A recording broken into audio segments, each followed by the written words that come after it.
자, 두 번째는 우리가 근본적인 처방은 혁신이라고 했잖아요. 혁신이요. 네, 혁신이 실종돼 버렸습니다. 혁신이요. 자, 아까 앞에서 얘기했듯이 성장률은 지금 둔화되고 있어요. 혁신이 만약에 활발하다면은 성장률이 이렇게 둔화될 리가 없죠.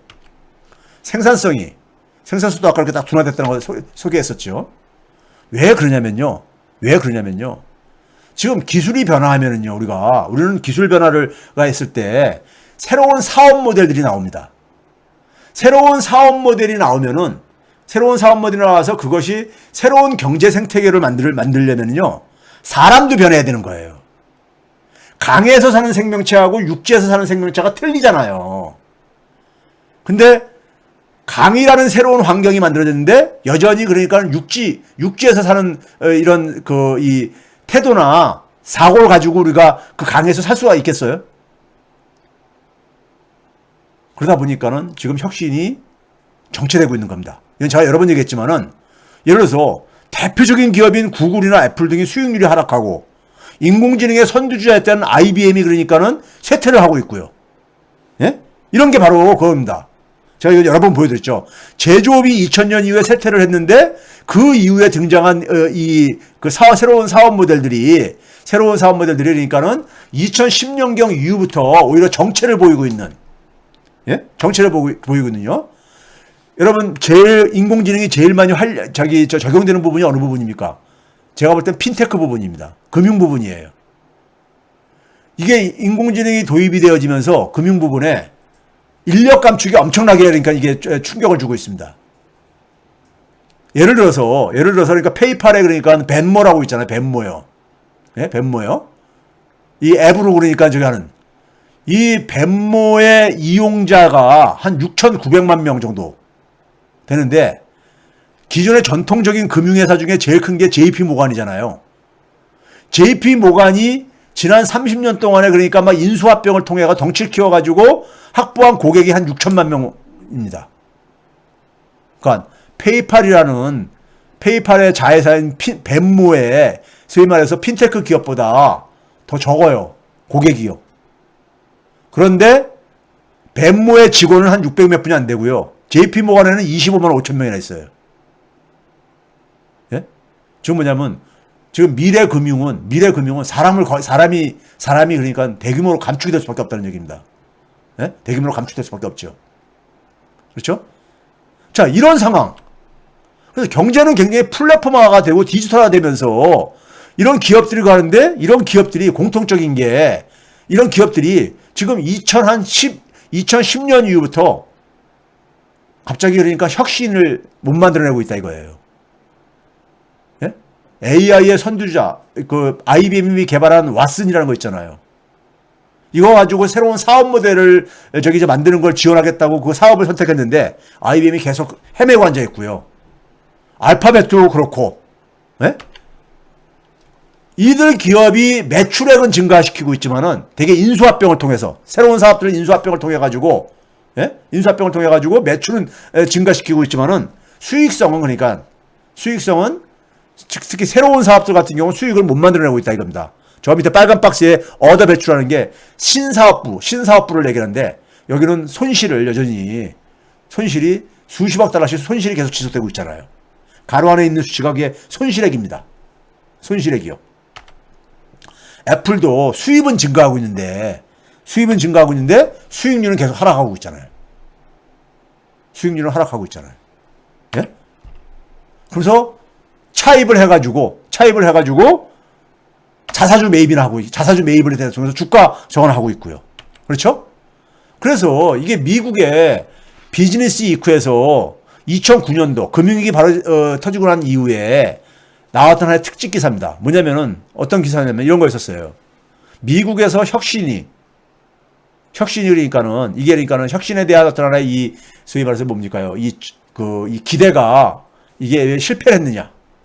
예? failed promise 그러니까, 예? 혁신에 대한 어쨌든 간에 그러한 기대, 혁신에 대한 어쨌든 약속 이런 것들이 왜 그러니까 일어나지 않았냐? 이런 게 2009년에 나왔었어요. 최근에 위에 부분이 뭐냐면 하버드 대학교 이제 그 비즈니스 스쿨에서 발행하는 하버드 비즈니스 리뷰에 2019년도에 이제 실린 글인데 제목이 뭡니까요? 왜 미국의 혁신 생태계가 이렇게 슬로잉 다운을 하고 있느냐? 슬로잉 다운을 하고 있느냐? 이러고 앉아 있죠. 왜 그러니까 이게 둔화되고 있냐 이거예요. 혁신 생태계가 활력을 잃어가고 있냐 이거예요. 밑에 있는 거는 지난해 7월 달에 그러니까는 아틀란틱에 그러니까 실린 기사인데 여기서도 마찬가지로 뭘 거겠습니까? 미국의 혁신의 엔진이 슬로잉 하고 있다 이거예요. 둔화되고 있다 이거예요. 예? 혁신이 왜 이렇게 하니까는 약화되고 있냐? 이걸 지금 얘기하고 있는 거잖아요. 예? 그런 가운데 속에서 지금 페이스북 같은 데서 메타버스가 최근에 뭐 유행처럼 가고 있잖아요. 저는 이 메타버스라는 것은 그냥 플랫폼의 사이즈를 늘리는 겁니다. 그래서 승자 독식 게임이잖아요. 플랫폼이라는 것이 지금까지는요. 이걸 지구화 시키겠다는 겁니다. 자기들의 시장을 더 그러니까는 거의 그러니까 시장을 독점하겠다는 이런 이제 저건데, 예? 근데 새로운 사업은 새로운 가치는 못 만들어내고 있다 이거예요. 자, 그리고 이제 블록체인 가지고 새로운 그러니까 우리가 플랫폼 공유 모델을 만든다고 하지만은 그것도 새로운 수익원들은 못 만들어내고 있습니다. 새로운 수익원들은요. 왜 그러냐면요.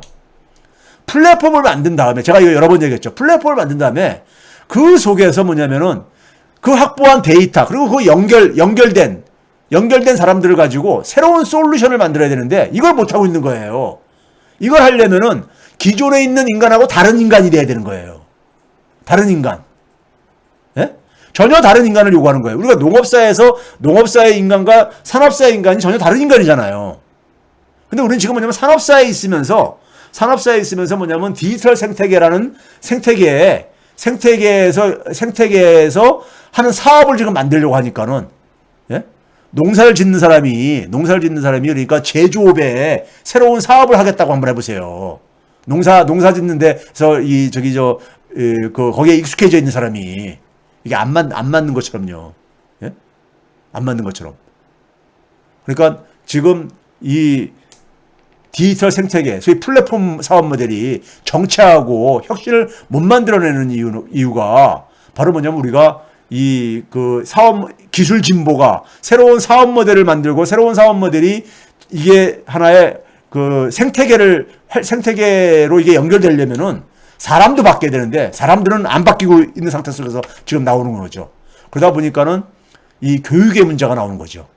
교육의 문제가. 대학 교육이 별로 도움이 안 되고 있다는 이런 얘기가 나오는 것이고요. 거기다 또 뭡니까요?